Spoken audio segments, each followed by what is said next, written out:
ನಮಸ್ತೆ. ಮತ್ತೆ ನಮ್ಮ ಕನ್ನಡ ಸೆಕ್ಸ್ ಎಜುಕೇಷನ್ ಚಾನಲ್ಗೆ ಸ್ವಾಗತ. ಟೆಸ್ಟಿಸಲ್ಲಿ ಒಂದು ಸ್ವೆಲ್ಲಿಂಗ್ ಆಗೋದು, ದಪ್ಪ ಆಗೋದು, ಪೇಯ್ನ್ ಆಗೋದು ಯೂಶ್ವಲಿ ಹುಡುಗರಲ್ಲಿ ಎಸ್ಪೆಷಲಿ 20 ಇಯರ್ಸಿಂದ 35 ಇಯರ್ ಏನಿದೆ ಆ ಏಜಲ್ಲಿ ಸಣ್ಣ ಪುಟ್ಟ ತೊಂದರೆಗಳು ಟೆಸ್ಟಿಸಲ್ಲಿ ಕಾಮನ್ ಆಗಿರುತ್ತೆ. ಹುಡುಗರು ತುಂಬ ಭಯಪಡ್ತಾರೆ. ಅಯ್ಯೋ ನನಗೆ ಪೇಯ್ನ್ ಆಗ್ತಿದೆ, ಊತ ಬಂದಿದೆ, ಮದುವೆ ಆಗಬೇಕು ಬೇಡವೋ, ಸೆಕ್ಸಲ್ಲಿ ಏನಾದ್ರು ಪ್ರಾಬ್ಲಮ್ ಆಗುತ್ತಾ, ಮಗು ಆಗುತ್ತೋ ಇಲ್ವೋ, ಈ ಥರ ಒಂದು ಡೌಟ್ ಇರುತ್ತೆ. ಯಾವಾಗ ಡಾಕ್ಟ್ರನ್ನ ಕನ್ಸಲ್ಟ್ ಮಾಡಬೇಕು ಅದ್ರ ಬಗ್ಗೆ ಇವತ್ತಿನ ಒಂದು ವಿಡಿಯೋದಲ್ಲಿ ಬ್ರೀಫಾಗಿ ಹೇಳ್ತೇನೆ. ನಮ್ಮ ವಿಡಿಯೋದಲ್ಲಿ ಸೆಕ್ಸ್ ಪ್ರಾಬ್ಲಮ್ ಬಗ್ಗೆ, ಪೆನಿಸ್ ಮತ್ತು ವೆಜಿನದಲ್ಲಾಗೋ ಇನ್ಫೆಕ್ಷನ್ ಬಗ್ಗೆ, ಜೊತೆಗೆ ಇನ್ಫರ್ಟಿಲಿಟಿ ಕೌನ್ಸಿಲಿಂಗ್ ಬಗ್ಗೆ ಮಾಹಿತಿ ಇರುತ್ತೆ.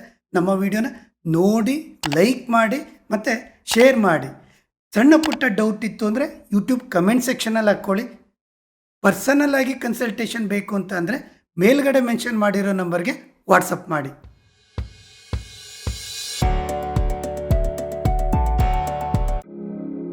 ಟೆಸ್ಟಿಸಲ್ಲಿ ಒಂದು ದಪ್ಪ ಆಗೋದು, ಪೇಯ್ನ್ ಆಗೋದು, ಕಂಟಿನ್ಯೂ ಬರೋದು ಹೋಗೋದು ಯಂಗ್ ಏಜಲ್ಲಿ ಕಾಮನ್ ಆಗಿರುತ್ತೆ. ಸೊ ಫಸ್ಟ್ ಬಂದು ಟೆಸ್ಟಿಕ್ಯುಲರ್ ಇನ್ಫೆಕ್ಷನ್ ಅಂತ ಹೇಳ್ತೀವಿ. ಒಂದು ಎಪಿಡೈಡಮಿಟಿಸ್ ಇರುತ್ತೆ, ಎರಡನೇದು ಆರ್ಕೈಟಿಸ್ ಇರುತ್ತೆ. ಯೂಶ್ವಲಿ ಇದು ಬ್ಯಾಕ್ಟೀರಿಯಲ್ ಇನ್ಫೆಕ್ಷನ್ ಇರುತ್ತೆ. ಸಣ್ಣದಾಗಿ ಪೇಯ್ನ್ ಬರುತ್ತೆ, ಒಂದು 2 ಡೇಸು ಮತ್ತೆ ಕಡಿಮೆ ಆಗುತ್ತೆ, ಇಲ್ಲ ಕಂಟಿನ್ಯೂ ಪೇಯ್ನ್ ಬರಲಿಕ್ಕೆ ಶುರು ಆಗುತ್ತೆ.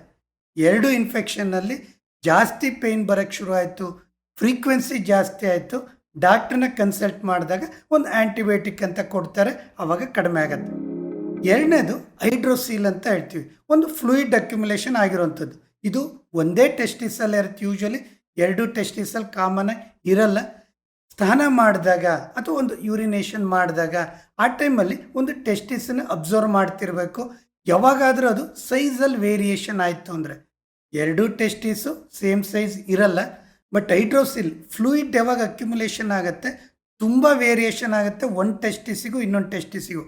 ಕೆಲವೊಂದು ಟೈಮ್ ಇದರಲ್ಲಿ ಪೇಯ್ನ್ ಇರಲ್ಲ, ಸೊ ಹಾಗೆ ದಪ್ಪ ಆಗ್ತಾ ಹೋಗುತ್ತೆ. ತುಂಬ ಹುಡುಗರು ನೆಗ್ಲೆಕ್ಟ್ ಮಾಡ್ತಾರೆ. ಲಾಸ್ಟ್ ಟೈಮ್ ಒಬ್ಬ ಹುಡುಗ ಒಂದು ಮೋಸಂಬಿ ಗಾತ್ರದಷ್ಟು ಟೆಸ್ಟಿಸ್ ಇತ್ತು, ಅವನಿಗೆ ಭಯ ಇಲ್ಲ, ಯಾಕಂದರೆ ಪೇಯ್ನ್ ಇಲ್ಲ ಅಂತೇಳಿ. ಬಟ್ ಇದನ್ನು ನೆಗ್ಲೆಕ್ಟ್ ಮಾಡಬಾರ್ದು. ಯಾವಾಗ ಸೈಜ್ ವೇರಿಯೇಷನ್ ಆಯಿತು ಡಾಕ್ಟ್ರನ್ನ ಕನ್ಸಲ್ಟ್ ಮಾಡಬೇಕು. ನೆಕ್ಸ್ಟ್ ಬಂದು ಕಾಮನ್ ಆಗಿರುವಂಥ ವೆರಿಕೋಸೀಲ್.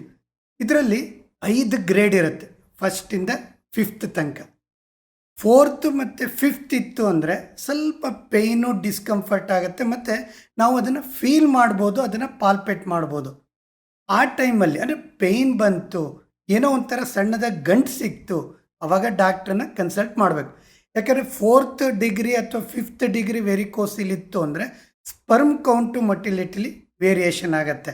ವೆರಿಕೋಸಿಲಲ್ಲಿ ಪೇಯ್ನ್ ಅಷ್ಟಾಗಿರಲ್ಲ, 4th 5th ಗ್ರೇಡಲ್ಲಿ ಸ್ವಲ್ಪ ಜಾಸ್ತಿ ಅನಿಸುತ್ತೆ, ಆವಾಗ ಡಾಕ್ಟ್ರನ್ನ ಕನ್ಸಲ್ಟ್ ಮಾಡಬೇಕು. ನೆಕ್ಸ್ಟ್ ಬಂದು ಟೆಸ್ಟಿಕ್ಯುಲರ್ ಇಂಜುರಿ ಅಂತ ಹೇಳ್ತೀವಿ. ಒಂದು ಸ್ಪೋರ್ಟ್ಸ್ ಆ್ಯಕ್ಟಿವಿಟಿ, ಕ್ರಿಕೆಟ್ ಆಡ್ಬೇಕಾದ್ರೆ ಒಂದು ಬಾಲ್ ಹೊಡೆದಿರೋ ಅಂಥದ್ದು ಅಥವಾ ಸೈಕ್ಲಿಂಗ್ ಮಾಡಬೇಕಾದ್ರೆ ಈ ಥರ ಏನಾದ್ರು ಇಂಜುರಿ ಆಯಿತು ಅಂದರೆ ಸಣ್ಣದಾಗಿ ಪೇಯ್ನ್ ಇರುತ್ತೆ, 24 ಅವರ್ಸಲ್ಲಿ ಕಡಿಮೆ ಆಗುತ್ತೆ. ಬಟ್ 1 ವೀಕ್ ಆದಮೇಲೆ ಅದೇ ಪೇಯ್ನ್ ರಿಪೀಟ್ ಆಯಿತು, ಅಥವಾ 1 ಮಂತ್ ಆದಮೇಲೆ ರಿಪೀಟ್ ಆಯಿತು, ಆವಾಗ ಡಾಕ್ಟ್ರಿಗೆ ತೋರಿಸೋದು ಒಳ್ಳೆಯದು. ಸಮ್ ಇನ್ಫೆಕ್ಷನ್ನು ಬ್ಲಡ್ ಕ್ಲಾಟ್ ಆಗಿರುತ್ತೆ, ಟ್ರೀಟ್ಮೆಂಟ್ ತೊಗೊಳ್ಳೋದು ಒಳ್ಳೆಯದು. ನೆಕ್ಸ್ಟ್ ಬಂದು ಟೆಸ್ಟಿಕ್ಯುಲರ್ ಟಾರ್ಷನ್. ಯೂಶ್ವಲಿ 20ಇಂದ 30 ಇಯರ್ಸ್ ಏನು ಈ ಏಜಲ್ಲಿ ಸಡನ್ನಾಗಿ ಪೇಯ್ನ್ ಬರುತ್ತೆ, ಒಂದೇ ಟೆಸ್ಟಿಸ್ ಸಿವಿಯರ್ ಪೇಯ್ನು, ಜೊತೆಗೆ ಜ್ವರ ಬರೋದು, ಚಳಿ ಬರೋದು, ಸಡನ್ ಡಿಸ್ಕಂಫರ್ಟ್ ಆಗುತ್ತೆ. ಇದನ್ನು ಎಮರ್ಜೆನ್ಸಿ ಅಂತ ಹೇಳ್ತೀವಿ. ತಕ್ಷಣವೇ ಹತ್ರ ಇರೋ ಡಾಕ್ಟ್ರಿಗೆ ತೋರಿಸ್ಕೊಂಡು ಅದನ್ನು ಟ್ರೀಟ್ಮೆಂಟ್ ತೊಗೊಳ್ಳೋದು ಒಳ್ಳೆಯದು. ಇದು ಬಿಟ್ಟರೆ ಟೆಸ್ಟಿಕ್ಯುಲರ್ ಕ್ಯಾನ್ಸರ್ ಅಂತ ಹೇಳ್ತೀವಿ, ಈಗೀಗ ಸ್ವಲ್ಪ ಮಟ್ಟಿಗೆ ಇಂಡಿಯನ್ಸಲ್ಲಿ ಕಾಣ್ತಾ ಇದೆ. ಇದು ಸಹ ಯಾವುದು ಸಿಂಪ್ಟಮ್ ಇರಲ್ಲ, ಬಟ್ ಟೆಸ್ಟಿಸಲ್ಲಿ ಶೇಪು ಸೈಜಲ್ಲಿ ಚೇಂಜಸ್ ಇರುತ್ತೆ. ಏನಾದ್ರು ಚೇಂಜಸ್ ಅನ್ನಿಸ್ತು, ಪೇಯ್ನ್ ಅಥವಾ ಡಿಸ್ಕಂಫರ್ಟ್ ಆಯಿತು, ಡಾಕ್ಟ್ರಿಗೆ ತೋರಿಸ್ಕೊಂಡಾಗ ಸ್ಕ್ಯಾನಿಂಗ್ ಮಾಡಿದಾಗ ಕೆಲವೊಂದು ಟೆಸ್ಟ್ ಮಾಡಿದಾಗ ಗೊತ್ತಾಗತ್ತೆ. ಸೊ ಫ್ರೆಂಡ್ಸ್, ಯೂಶ್ವಲಿ ಟೆಸ್ಟಿಸಲ್ಲಿ ಪೇಯ್ನು ಸ್ವೆಲ್ಲಿಂಗ್ ಬಂದುಬಿಟ್ರೆ ಹುಡುಗರು ತುಂಬ ಭಯ ಪಡ್ತಾರೆ. ಪೇರೆಂಟ್ಸ್ ಹತ್ರ ಹೇಳ್ಕೊಳಕ್ಕೆ ಅಥವಾ ಫ್ರೆಂಡ್ಸ್ ಹತ್ರ ಹೇಳ್ಕೊಳಕ್ಕೆ ತುಂಬ ನಾಚಿಕೆಯಿಂದ ಎಷ್ಟೋ ದಿವಸ ತೋರಿಸ್ಕೊಳ್ಳೋದಿಲ್ಲ. ಇನ್ಫೆಕ್ಷನ್ ಜಾಸ್ತಿ ಆದಾಗ ಹಾಸ್ಪಿಟ್ಲಿಗೆ ಹೋಗ್ತಾರೆ. ಇದು ಕಾಮನ್ ಆಗಿ ಟೀನೇಜ್ ಮತ್ತು ಯಂಗ್ಸ್ಟರ್ಸಲ್ಲಿ ಆಗೋದ್ರಿಂದ ಡೇ ಬೈ ಡೇ ಜಾಸ್ತಿ ತೊಂದರೆ ಆಗ್ತಾ ಹೋಯಿತು, ಆವಾಗ ಡಾಕ್ಟ್ರನ್ನ ಬೇಗನೆ ಕನ್ಸಲ್ಟ್ ಮಾಡೋದು ಒಳ್ಳೆಯದು. ಇದು ಇವತ್ತಿನ ನಮ್ಮ ವಿಡಿಯೋ. ಇಲ್ಲಿ ತನಕ ನಮ್ಮ ವಿಡಿಯೋ ನೋಡಿದ್ದಕ್ಕೆ ತುಂಬ ವಂದನೆಗಳು.